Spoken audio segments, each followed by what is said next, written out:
All right, so we need to write an equation using slope-intercept form. And so we have y1 minus y2 over x1 minus x2, and that's our slope. So I'm going to label this one as x1, y1, x2, y2.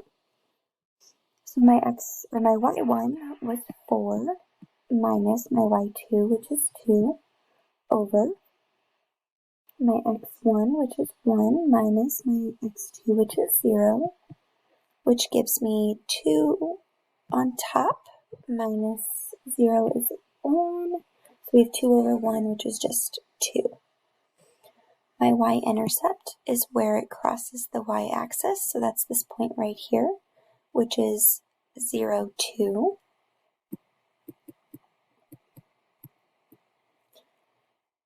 So we have y equals 2x plus 2.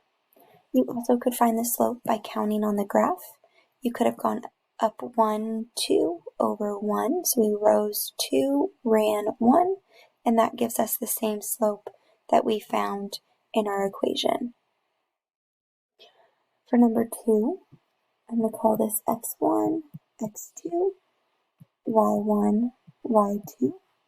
So y1, so 3 minus negative 1, which just turns that into a giant plus sign, over negative 3 minus 0. So we have 3 plus 1 is 4 over negative 3. That's our slope. My y-intercept is where x is 0. And so negative 1 is my b. So I have y equals negative 4 over 3x, and then minus 1. So which equation is shown in the graph? So my equation up here, you'll see my y-intercept. We have 1, 2, 3, 4, so 0. Oh, sorry, I wrote that wrong. So my x-axis, you'll see right here, is this line.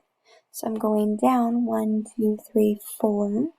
So my x-intercept, or my y-intercept, is negative 4, which is my b.